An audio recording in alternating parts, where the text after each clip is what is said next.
প্রণয়ন মনুষ্য জন্ম পাইয়া রাধা কৃষ্ণ না ভজিয়া জানিয়া শুনিয়া বিষ খাইল।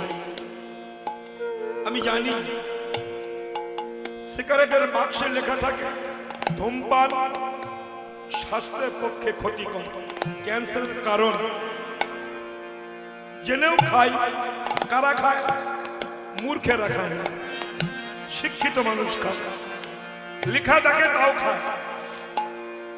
তাহলে একে কি জ্ঞানী বলা যায়? জ্ঞান পাপী বলতে হবে। জেনেও খায়। কলির মানুষ তো আপন ভালো বোঝে না, তাই মহাপ্রভু চিন্তা করলেন কলির মানুষ অপদ বিপদগামী হয়ে যাবে। তাই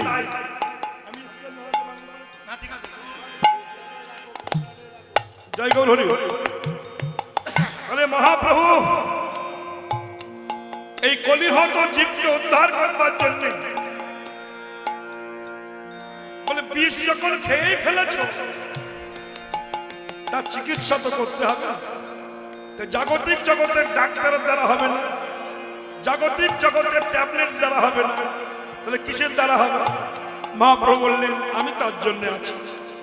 কি নিয়ে এসেছি? গোলকের প্রেম ধন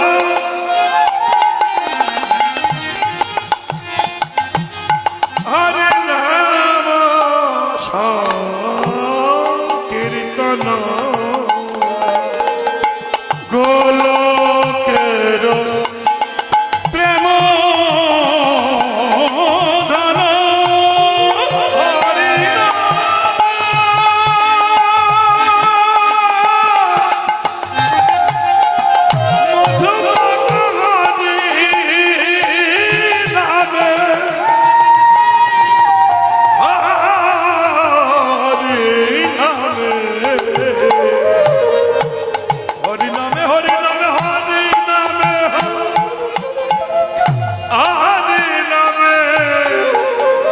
হরি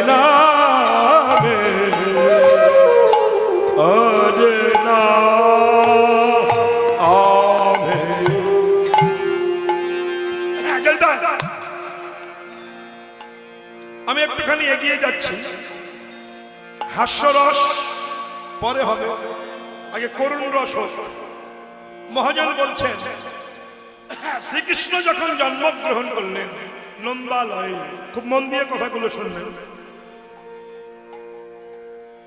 স্বয়ং ভগবান তার তো জন্ম হয় না, তিনি অব্যয় অক্ষয় অবিনশ্বর। অনেকে বলে কারাগারে জন্মিয়েছে, সে ভুল। কারাগারে জন্ম হয় না। বসুদেব ছিল এক জায়গায় আর দেবকী ছিল আর এক জায়গায়। হস্তপদ শৃঙ্খলে বুকে পাথর চাপানো ছিল। এই অবস্থায় সন্তান হয় না। এগুলো আবির্ভাব।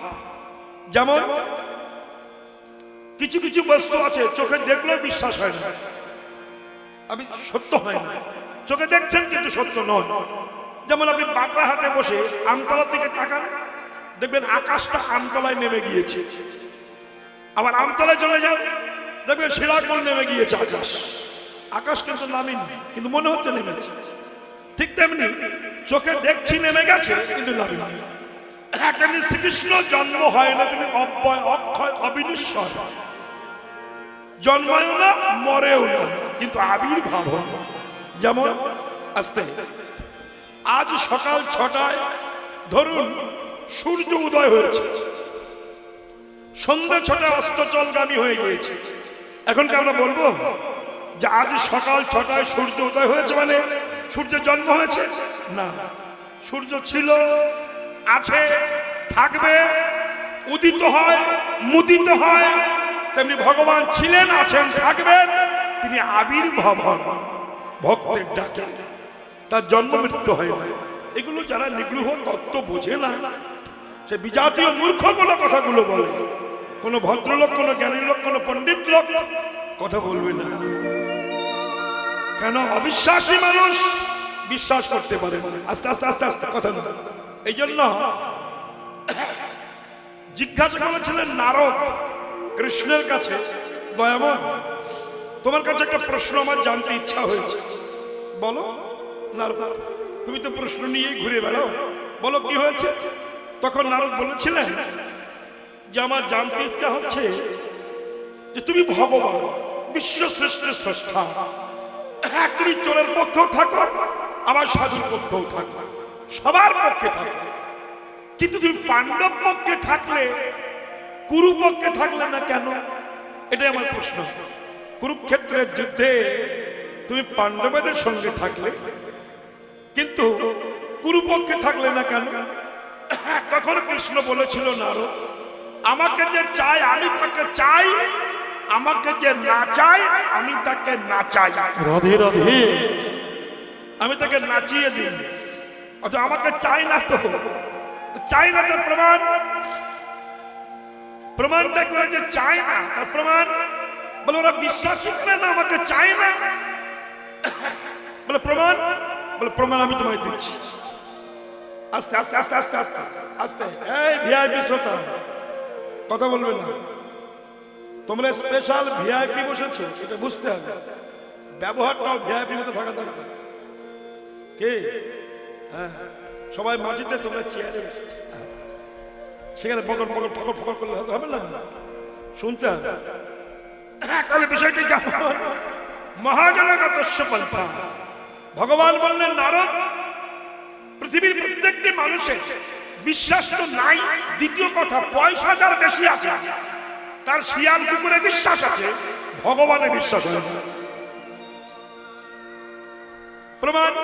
বলে আমি তোমাকে বলতে সুস দিচ্ছি, বলতে সুস। বলতে সুস বলেন, তাও বলেন না, বলতে হলে বস্তা সেলাই করা ছুঁচ, ওরা কি বলে? গনছুচ, দেখেছেন? তাহলে আমি বুঝি না, এক এক দেশে এক এক রকম নাম। তো আমাদের দেশে আমরা মাকে মা বলি, আপনাদের দেশে মাম্মি, কি করে বুঝবেন? আমাদের বাবারে বাবা বলি, আপনার ড্যাড বলি, আবার বাপি, কি করে বুঝবো? যাই হোক, এক এক দেশে এক এক রকম নাম হয়। তো বিষয় কেমন? গনছুচ বলছে, এটা তুমি দুর্যোধনের কাছে নিয়ে যাও। দুর্যোধন যদি বলে যে ঋষি তুমি এসেছো কেন? বলবে, আর বলো না, এই ছুঁচের ছিদ্র দিয়ে একটা বিশাল হাতি কয়েকবার আপ ডাউন করেছে। নারদ ভাবছে, কৃষ্ণ দয়াময়, তোমার কি আমার বেঁচে থাকার ইচ্ছা আছে? ওই যেই বলবো এই ছিদ্র দিয়ে আপ ডাউন করেছে হাতি, ওর হাতে যে গদা আছে, গদা চূর্ণ ভবিষ্যৎই করে বলবে, আমি পারবো না। বলো, যাও, তোমার মরণ হবে না, মারবে না, যাও, দেখো কি হয়। আমি কেন কুরু পক্ষে ছিলাম না, পাণ্ডব পক্ষে আছি, এটা চাক্ষুষ প্রমাণ দিচ্ছে তোমাকে। প্রমাণ ছাড়া তো পৃথিবীর মানুষ বোঝে না। যাও। তো ছুঁচটা নিয়ে কাঁপতে কাঁপতে গেছেন। আর জয় হোক দুর্যোধনের জয় হোক। কি ব্যাপার? এসো বসো, কি ব্যাপার, এসেছো কেন? নারদ ভয়ে ভয়ে বলছে, দুর্যোধন, কৃষ্ণ একটা ছুঁচ পাঠিয়ে দিয়েছে, কোন ছুঁচ? কেন? এখন এই ছুঁচের ছিদ্র দিয়ে বিশাল প্রকারের একটা হাতি বারবার আপ ডাউন করছে, তাই দেখতে পাঠিয়েছে। দুর্যোধন দুঃশাসনকে বলেছে, দুঃশাসন দাদা দড়ি নিয়ে আয়, এর বেঁধে ফেল। এর মাথা খারাপ হয়ে গেছে। তো বলছে, বাধাবাধির দরকার নাই, আমার ছুঁচ দাও, চলে যাচ্ছি। তাই তো ছুঁচ নিয়ে চলে গেছে। এই বাচ্চাগুলো ঠিক করুন না, কমিটির কেউ নেই এখানে? মাত্র করছি মাসিমা, আমি ওখানে নিয়ে চলে যান। এই চেম্বার গুলো এখানে কে করেছে?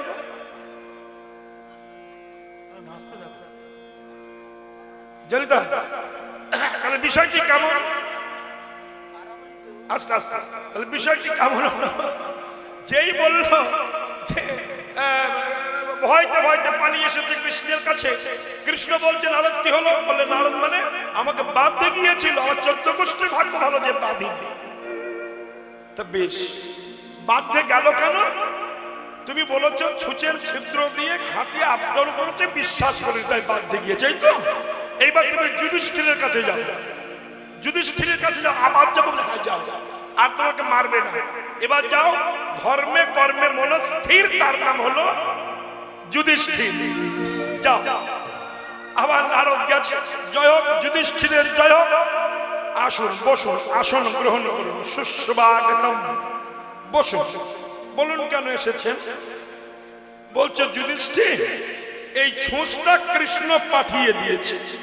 চমকটলেন যুধিষ্ঠির। দেখুন, দুর্যোধন বাঁধতে গেল, আর যুধিষ্ঠির কি বলছে দেখুন, চোখের জল ঢেলে দিয়ে বলছো কৃষ্ণ পাঠিয়েছে।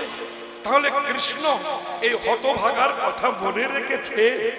আমি জানি আমার মতো মূর্খ, অজ্ঞানী, নির্বোধ, শাস্ত্রজ্ঞহীন ব্যক্তি আমি, আমার মতো ব্যক্তির কথা কৃষ্ণ মনে রেখেছে। কেন এই ছুঁচটা দিয়েছে? কেন দিল? এই ছুঁচের ছিদ্র দিয়ে একটা হাতি আপ ডাউন করেছে, তো দেখাতে পাঠিয়েছে। তখন যুধিষ্ঠির হেসে বলছে, নারদ, এটা তো তেমন কিছু নয়, নতুন কিছু নয়, একটা হাতি আপ ডাউন করেছে তাই তুমি দেখাতে এসেছো। নারদ বলছে, বলো কি, এইটুকু ছিদ্রটা হাতি আপ ডাউন করলো, তুমি বলছো নতুন নয়? তখন যুধিষ্ঠির বলছে, নারদ, তুমি আমার কৃষ্ণকে চেনো না। একটা হাতি কেন, বিশ্ব ব্রহ্মাণ্ড কয়েকবার আপ ডাউন করতে পারে, তাই যদি আমার কৃষ্ণ ভগবানে চায়, যদি আমার ভগবান মনে করে, বিশ্ব ব্রহ্মাণ্ড আপ ডাউন করতে পারে। ধর্ম তাকেই রক্ষা করে যে ধর্মকে রক্ষা করে, ধর্ম তাকে রক্ষা করে। হিন্দু ধর্মের ভগবান হিন্দু ধার্মিকদের রক্ষা করবে, কিন্তু হিন্দু ধর্মের মধ্যে যারা কালপিট জন্মিয়েছে, এই জানোয়ারগুলোকে তো রক্ষা করবে না। কিছু কিছু হিন্দু ধর্মের মধ্যে কালপিট আছে, নিজেদের ধর্মরা বিক্রি করে খাচ্ছে, উল্টো পাল্টা বলছে, আজে বাজে ভাষা বলছে। অথে ভগবান দেখাচ্ছে, দেখেছো বিধর্মীদের হাতে মার খেতে হচ্ছে তোমার। কেন? তুমি ধর্ম রক্ষা করো না, ধর্ম তোমাকে রক্ষা করবে না। তুমি ধর্মকে রক্ষা করো, ধর্ম তোমাকে রক্ষা করবে, বিন্দু মাত্র সন্দেহ নাই। অন্য দিকে দেখুন, অন্য রাজ্যের দিকে তাকান, ধর্ম রক্ষা হচ্ছে, রক্ষা করেছে। অতএব আমাকে যে চাই আমি তাকে চাই, আমাকে যে না চাই, দুর্যোধনের মতো 100 ভাই হলেও, কোটি কোটিপতি হলেও, রাজৈশ্বর্য অধিপতি হলেও, তার একদিন একদিন ধ্বংস হবেই হবে, বিন্দু মাত্র সন্দেহ হবে। কেন? যার কেউ নাই তার ভগবান আছে। আমরা বলি যে আমরা গরিব দরিদ্র, তাই আমাদের মা বাবারা মনে করে যে একটা ছেলে হয়েছে আর বাচ্চা নেব না, এইটারে মানুষের মতো মানুষ করব। কি করেছেন? পিঠে একটা ব্যাগ ঝুলিয়ে দিয়েছেন, স্কুলে পাঠাচ্ছেন। মানুষের মতো মানুষকে হয়েছে? আজকাল স্কুলের মাস্টারমশাইরা পর্যন্ত অধিকাংশ, আমি সবাইকে বলছি না, স্কুলের অনেক মাস্টারমশাই আছে, তারা এখনো মানুষ হতে পারেনি, তা মানুষ করবে কি করে? ঘটনা, আপনার ছেলে যদি গলায় মালা দিয়ে স্কুলে যায়, কিছু কিছু মাস্টার আছে বলে, এই বয়সে গলায় মালা দিলি, বলুন তো এই হিন্দু ধর্মের কালপিট নয় কি? এরকম মানুষ আছে? তাহলে আজকাল মাস্টাররা অধিকাংশ যা শিখায়, এতে পরিবেশ তৈরি হয় না। স্কুলে রামায়ণ পড়ানো হচ্ছে, রামায়ণ। তিনি ইন্সপেক্টর গিয়েছে পরীক্ষা করতে, কার স্কুলে কে কেমন পড়ছে দেখি। স্কুলে গিয়ে দেখছে রামায়ণ পড়াচ্ছে মাস্টারমশাই এক ছাত্র ক্লাস। ইন্সপেক্টর গিয়ে প্রশ্ন করছে যে, খোকা কি পড়ছিস তুই? বলে রামায়ণ পড়ছি। আচ্ছা বলতো হরধনু কে ভেঙেছে? বলছে স্যার আমি তো ভাঙিনি, ভৈদ ভেঙেছে। রামায়ণ পড়ানো হচ্ছে। যে মাস্টারমশাই পড়াচ্ছে তাকে জিজ্ঞাসা করছে, ইন্সপেক্টর জিজ্ঞাসা করছে, আরে মশাই আপনার স্কুলের কি অবস্থায়? আমি ওকে প্রশ্ন করছি হরধনু কে ভেঙেছে? ও বলছে আমি ভাঙিনি। তখন মাস্টার বলছে, স্যার ওর ভাঙা ভাঙির দোষ আছে, ওই শালাই ভেঙেছে। মাস্টার ইন্সপেক্টর কপাল এগুলো মাথায় উকুন হয়েছে, চুল কাটছে, কানে কোথায় এলো? তখন হেডমাস্টার ছুটে এসেছে, স্যার স্যার কি হলো কি হলো? আরে মশাই কি স্কুল চালাচ্ছেন? ওকে বললাম হরধনু কে ভেঙেছে, ও বলছে আমি ভাঙিনি, অমুক ভেঙেছে। এই মাস্টারমশাই বলছে ওর ভাঙা ভাঙির দোষ আছে। কি তখন হেডমাস্টার বলছে, আপনি এটা বাইরে সাপ্লাই করবেন না, সেটা চাকরি থাকবে না, যে ভেঙেছে ভাঙুক। হেডমাস্টার শিক্ষামন্ত্রীর কাছে যে বলছে স্যার আমি আর এ চাকরি করবো না, বলে কেন? আরে স্কুলে স্কুলে যে দেখলাম এক স্কুলে রামায়ণ পড়ে শিক্ষামন্ত্রী, বুঝতে পেরেছেন তো? শিক্ষামন্ত্রীর কাছে বলছে আরে যে দেখলাম, শুধু জিজ্ঞাসা করলাম যে হরধনু কে ভেঙেছে, এ বলে ও আমি ভাঙিনি, ও বলে ওই ভেঙেছে, এ বলছে যে ভাঙে ভাঙুক, কিছু বলবেন না? বলুন তো স্কুলের অবস্থা কি? শিক্ষামন্ত্রী বলছে যে ভাঙে ভাঙুক, অত গন্ডগোল করার দরকার নাই, না একটা নতুন হরধনু তৈরি করে নেওয়া হবে। বলুন দেখি কি সর্বনাশ! দেশের যা পড়াশোনা লেখাপড়া, এই স্কুলে বাচ্চা মানুষ করলে আপনার বাচ্চা মানুষ হবে? অসম্ভব। যে সন্তান শিশুকাল থেকে ধার্মিক হয় না, ধর্ম সম্পর্কে পড়ে না, এপিজে আব্দুল কালাম বলেছেন, মুসলমানের ছেলে হলো আমি তাকে শ্রদ্ধা করি, হ্যাঁ বলেছেন পৃথিবীতে মানুষ পড়ে শুধু চাকরির জন্য, চাকরি করবে, আর বাবা মাও পড়ায় আমার ছেলে মেয়ে চাকরি করবে। তাই বলছেন পৃথিবীতে যত চাকরি করার কলেজগুলো থাকবে, যতদিন চাকরি পাওয়ার কলেজগুলো থাকবে, ততদিন পৃথিবীতে কিছু চাকর জন্মাবে, মানুষ জন্মাবে না। ঘটনা শুধু চাকরি করব, আমি মানুষ হব, আমি কিছু জানবো, আমি কে কে, আমার কোথায় ছিলাম, কোথায় এলাম, কে এনেছে, কে নিয়ে যাবে, কেন এলাম, কেন যাব, এসব কিছু জানবো না, শুধু চাকরি করব। এ মন্তব্য করে পড়াশুনো করলে শুধু চাকরি জন্মাবে, মানুষ জন্মাবে না। এ হবে দুনিয়ার অবস্থা। তাই শুধু বাবা জ্ঞানী যদি হতে চাও, আমি একটা রাস্তা বলে যাচ্ছি, আমি প্রত্যেক বছর বলি আর হয়তো আসতে পারবো না, আর আসতে পারবো না, কিন্তু প্রত্যেক বছর আমার কি এত শেল কুকুরের মরণ হচ্ছে, আমার হচ্ছে না। আমি দিব্যু টাটকা আছি, তা আগামী বছর যদি না থাকি বলে যাই, জানি তাহাই এখন একমাত্র রাস্তা, শুধু জেনে শুনে বিষ করেছি, জানছি যে খাওয়া চুল্লু খাওয়া অপরাধ, চুল্লু খেলে স্টমাক নষ্ট হয়, মদ খেলে তাও খাচ্ছি। কিন্তু আমি একটা কথা বলে যাই, মদ খেলে জীবনে কোনোদিন যৌবন নষ্ট হবে না, যৌবন স্থির থাকবে। পাল্টা খেয়ে যান, মদ যদি ধারাবাহিক খান, জীবনে কোনোদিন ঘরে চোর ঢুকবে না, বিশ্বাস করুন। আর যদি মদ ধারাবাহিক খান, জীবনে কোনোদিন কুকুরে কামড়াবে না। এই তিনটি কাজ হবে। কি কি বলবো? খাবেন? কুকুরে কামড়াবে না জীবনেও। আপনি মদ খান কেন? মদ খেয়ে ট্রেনের ধারে পড়ে থাকবে রাস্তার মধ্যে, কুকুর কামড়াবে না কেন? বলে ও থাকে, আমিও থাকি, আমার প্রতিবেশী ওকে কামড়িয়ে লাভ নাই। আপনার ঘরে জীবনের চোর ঢুকবে না কেন? মদ খেতে না খেয়ে কাজ না করে অলসে মদ খেয়ে ঘরের থালা বাটি যা ছিল সব বিক্রি হয়ে গেছে, চোর আপনার ঘরে ঢুকবে না। কি নেবে? কিছুই তো থাকে না। আর বলছেন জীবনে কোনোদিন যৌবন নষ্ট হবে না, আপনি যৌবন ধরে রাখতে পারবেন। তো আশ্চর্য কথা, বিউটি পার্লারে যাচ্ছি, অমুক জায়গায় যাচ্ছি, তমুক জায়গায় যাচ্ছি, এই দেহের জন্য, যৌবনের জন্য, সেই থাকবে, তবে খেতে হবে। হ্যাঁ, মহাজন বলছে যৌবন যাবে না কেন? বলে আপনার যৌবন যাওয়ার আগে আপনি মরে যাবেন, এই জন্য যাবে না। জগতে এগুলো আমরা বুঝি, কিন্তু প্রকৃত রাস্তাটা বুঝি না। কোন পথে গেলে আমি সুস্থ থাকবো, কোন পথে গেলে আমি ঈশ্বরকে জানবো। তাই মা মহাজন বললেন, আমাকে যে চায় আমি তাকে চাই, আমাকে যে না চায় আমি তাকে না চাই, আমি তাকে না চাই। এই জন্য গান্ধারী মা ইনিও জানতেন যে আমার ছেলেগুলো থাকবে না। আগামী করল প্রাতে যুদ্ধ আরম্ভের প্রারম্ভে যুধিষ্ঠির আগের দিন সন্ধ্যাবেলা জেঠিমা জ্যাঠামশাইকে প্রণাম করতে গিয়েছিলেন। মায়েরা, গান্ধারীর চোখে কাপড় বাঁধা থাকতো, এই কাপড় বাঁধা থাকতো, তাই তো? যখন জেঠিমা বলে ডাক দিল, গান্ধারী বলল, কে রে বাবা? যুধিষ্ঠির? হ্যাঁ জেঠিমা।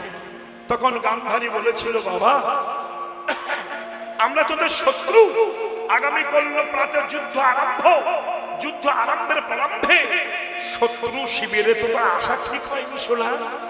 তখন যুধিষ্ঠির বলেছিল, জেঠিমা আমি এসেছি কেন জানো? দেখুন কেন কৃষ্ণ ছিল, ধর্ম যার কৃষ্ণ তার, অধর্মে যার কৃষ্ণ নাই তার। কথাগুলো শুনুন, শাস্ত্র গ্রন্থ এই জন্য পড়তে হয়, পড়লে অনেক জ্ঞান হয়। দেখুন তখন যুধিষ্ঠির বলছে, জেঠিমা আমি এসেছি, আমি তো বংশের বড় ছেলে, আগামী করলো কুরুক্ষেত্রের যুদ্ধ, যুদ্ধে কত প্রাণ ধ্বংস হয়ে যাবে, তাই তোমার কাছে এসেছি, তুমি আশীর্বাদ করো ওই কুরুক্ষেত্রের যুদ্ধে যেন আমাদের 5 ভাইয়ের মরণ হয়, তোমার ছেলেগুলো বেঁচে থাকে। কিন্তু আশীর্বাদ করো কুরুক্ষেত্রের যুদ্ধে আমাদের মরণ হয় হোক, কিন্তু আশীর্বাদ করো যতবার পৃথিবীতে জন্মাবো ততবার যেন কৃষ্ণ ভক্ত মায়ের গর্ভে জন্ম হয়, আর যেন কৃষ্ণের চরণের দাস হয়ে থাকতে পারে। গান্ধারী এবং বিধ ভক্তি মিশ্রিত কথা সাধন করে স্তম্ভিত হয়ে গেলেন, বাহ্যিক স্থিতিশূন্য হয়ে গেছেন। যুধিষ্ঠিরের মস্তকে হস্তার্পণ করে বলে দিয়েছেন, কি বললেন? বাবা আমি কথা দিচ্ছি, তুই যা, কি যথা ধর্ম তথা জয়, অধর্মের হবে ক্ষয়। যথা ধর্ম তথা জয়, অধর্মের হবে ক্ষয়। চমকলেন দুর্যোধন, মা এ কি বললে? গান্ধারী বলছে, বাবা আমি না বলতে চাইনি, আমার ভিতরে না কে যেন বসে বলিয়ে দিল, যথা ধর্ম তথা জয়, অধর্মের হবে ক্ষয়। ভগবান বলছে, আমি তো বলিয়ে দিয়েছি কেন, যে ধর্ম মানে না, ধর্ম তাকে মানে না, ধ্বংস তার হতেই হবে। তাই শোনো, ধর্ম যার পক্ষে আছে, পশু পর্যন্ত ধর্ম মানে, ছাগল গরু ধর্ম মানে, আমরা মানি না, এটা বড় দুর্ভাগ্যের কথা। যাই হোক, তাই বলছি ভগবান কৃষ্ণের জন্ম হয়েছে, একথা চতুর্দিকে ছড়িয়ে গেছে, কৃষ্ণের জন্ম হয়েছে, নন্দ রাজার ছেলে হয়েছে, হাজারে হাজারে মানুষ চলেছে, লাখে লাখে মানুষ চলেছে, গন্ধর্ব কিন্নর স্বর্গ মর্ত পাতাল ত্রিভুবন থেকে লোক এসেছে, ব্রহ্মা বিষ্ণু মহেশ্বর সব চলেছে, আস্তে আস্তে আস্তে আস্তে বরুণ পবন হুতাশন সবাই চলেছে, সবাই যাচ্ছে, নন্দ রাজার ছেলে হয়েছে। দেখবে হঠাৎ করে মনে হলো পঞ্চানন শিব, তার হঠাৎ চিন্তা হলো, হে প্রভু দয়াময়, এতদিন শ্মশানে থেকেছি, যার জন্য তোমারই সাধনা করছি, শ্মশানে ভস্য মেঘে গায়, সর্বক্ষণ কৃষ্ণ গুণ গায়, তুমি জন্মিয়েছ গোকুলের নন্দালয়, আমি তোমাকে দেখতে যাব না তা তো হয় না, আমি তোমাকে দেখতে যাব। ব্যাস পঞ্চানন চলেছে, মায়েরা ও বাসগণ, পঞ্চানন চলেছে ভগবানকে দর্শন করতে। দুর্গা বলল, গো অন্য সময় বলো তুমি ছাড়া আমি থাকতে পারি না, এখন একা একা যাচ্ছ, আমার নিয়ে যাবে না, চলো। গণেশ এসে বললো, বাবা আমি যাব। কার্তিক বললো আমি যাব, লক্ষ্মী সরস্বতী বললো আমি যাব, একবারে টোটাল ফ্যামিলি কৃষ্ণ দর্শনে যাচ্ছে। গিয়ে দেখে কুম্ভ মেলার মতো ভিড় হয়েছে, বিশাল লক্ষ লক্ষ মানুষ নন্দ রাজার ছেলেকে দেখতে এসেছে। 3 দিন 3 রাত লাইনে আছে শিব, কৃষ্ণ দেখা হলো না, খাওয়া না ঘুম না। শিব বলছে আর দাঁড়িয়ে থাকতে পারছি না, ঘরে ফিরে কৈলাসে ফিরে গেছে, কদিন পরে আসবো। মায়েরা কদিন পর হয়েছে সপ্তাহখানি, শিব মনে করলে এবার বুঝি ভিড় কমে গিয়েছে, এবার আমি যাব। এই জন্মে যদি তাকে দর্শন না হয়, আর তো জন্ম হবে না, আর তো দর্শন হবে না, এ সুযোগ আমি ছাড়বই না, আমার যেতেই আস্তে আস্তে আস্তে। তাই শোনো, ভগবান বারবার ভক্তকে রক্ষা করবার জন্য বারবার জগতে আসেন, শুধু নিয়ে না, কৃষ্ণ প্রেম ভক্তি নিয়ে এসে জগৎকে উদ্ধার করেন। কিন্তু আমরা বুঝি তাই তো কথাটা বলেছেন, গোলকের প্রেম ধন, গোলকের প্রেম ধন, হরিনাম সংকীর্তন।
শিব বলল এক সপ্তাহ পরে আমি আবার যাব।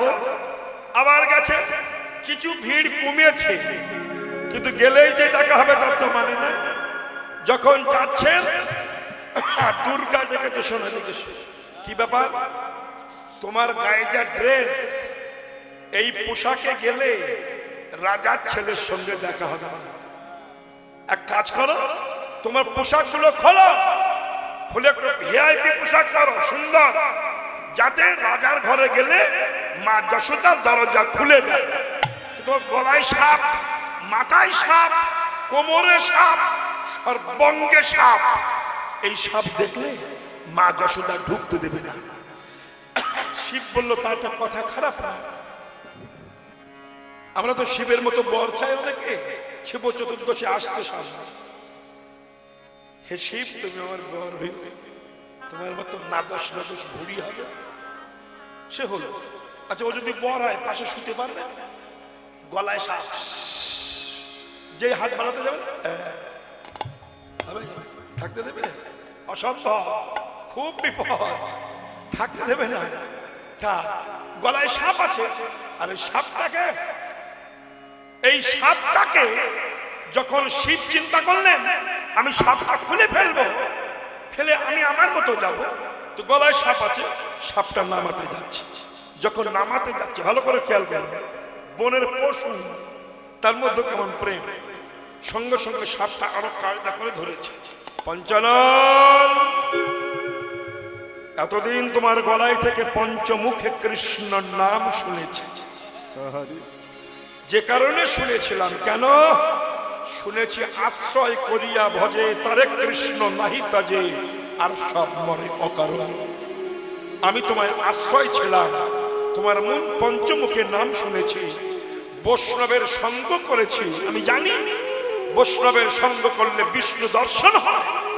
তাই এতদিন রণে বনে বিপদে আপদে সর্বক্ষণ আমি তোমার গলায় ছিলাম, আর আজ কৃষ্ণ দর্শন করতে যাচ্ছ, আমাকে নামিয়ে দিয়ে যাচ্ছ, তুমি কৃষ্ণ দেখবে, আমার দেখার সুযোগ করে দেবে না। সাপটা শিবের কানে মুখ দিয়ে বলছে, প্রভু আমার সঙ্গ ছাড়া করে দিও না, সঙ্গ ছাড়া করে দিও না, আমি কৃষ্ণ দর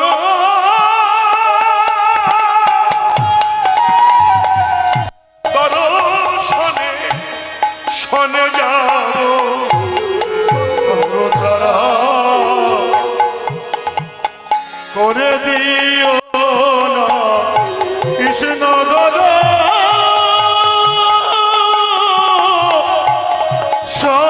যাব, আমার পশু জন ধন্য হবে, আমি কৃষ্ণ শনে যাব, আমি পশু জন ধন্য হবে, কৃষ্ণ দর্শনে যাব, পশু জন ধন্য হবে, কৃষ্ণ দর্শনে যাব, পশু জনম ধন্য হবে, কৃষ্ণ দর্শনে যাব, পশু জনম ধন্য হবে, আমি কৃষ্ণ কৃষ্ণ কৃষ্ণ বলবো, জয় কৃষ্ণ রাধে।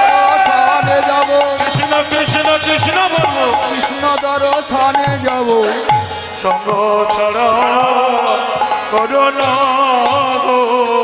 করে দিও না। জয় রাধে মায়েরা। সাপটা তো খুললো না, তাহলে বাঘছাল কি হবে?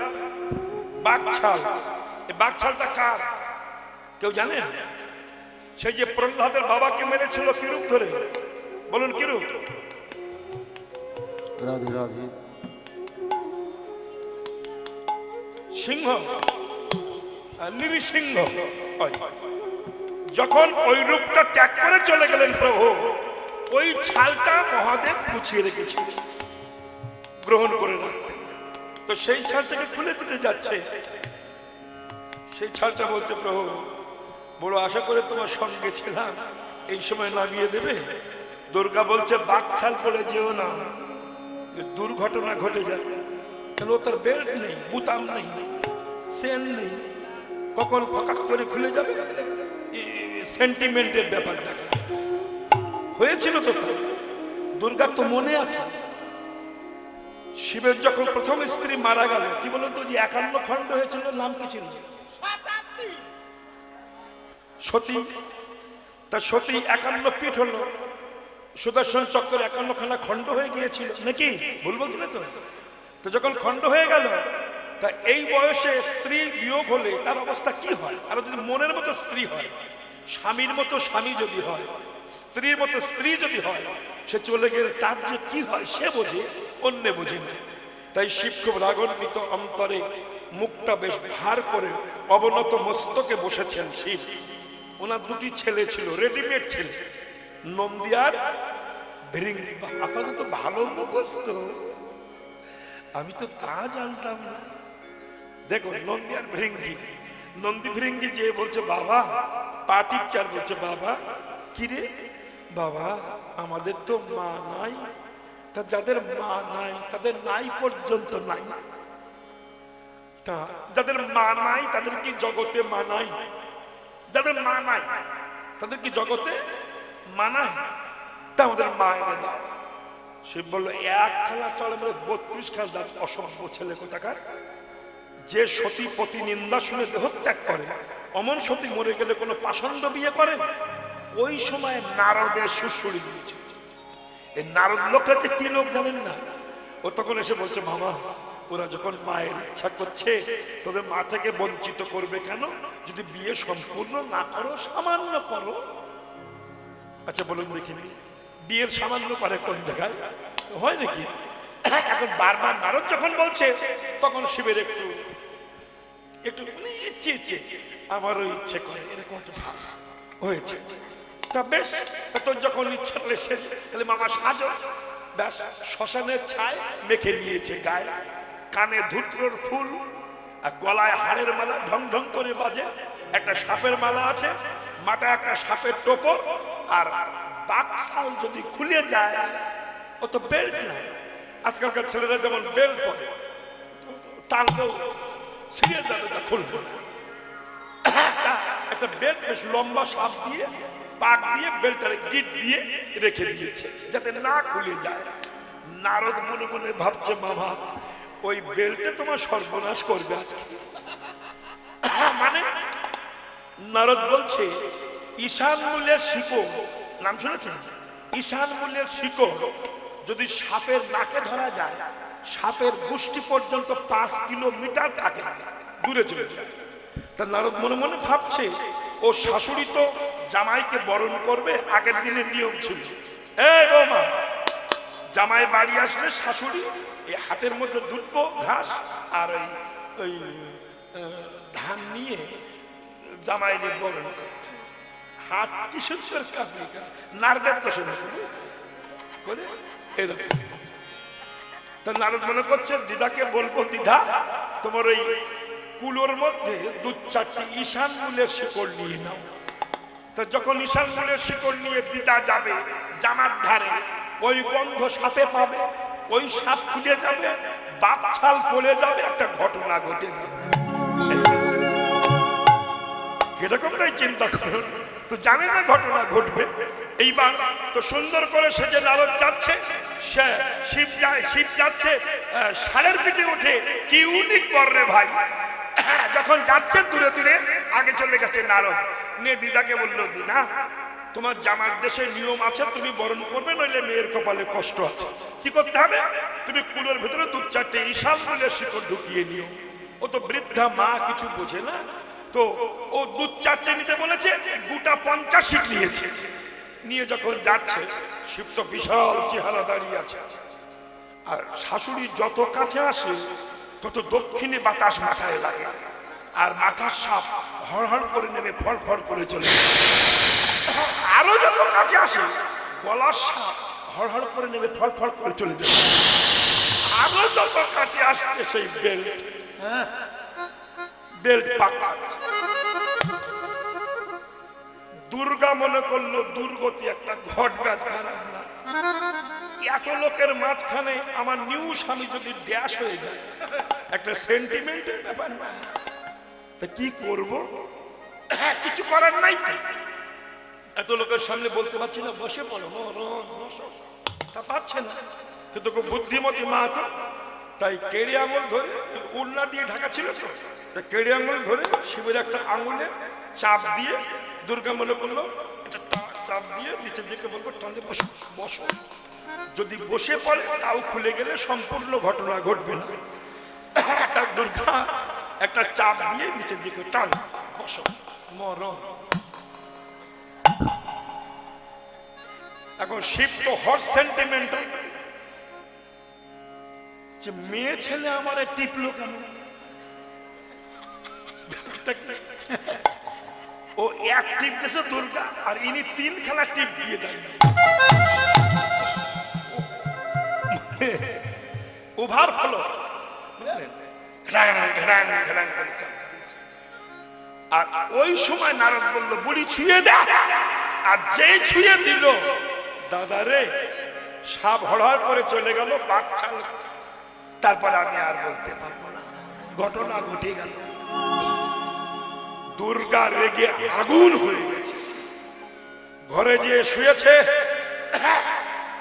শিব যে বলছে, দুর্গা আমার দিকে তাকাও, তোমার মুখটা দেখা।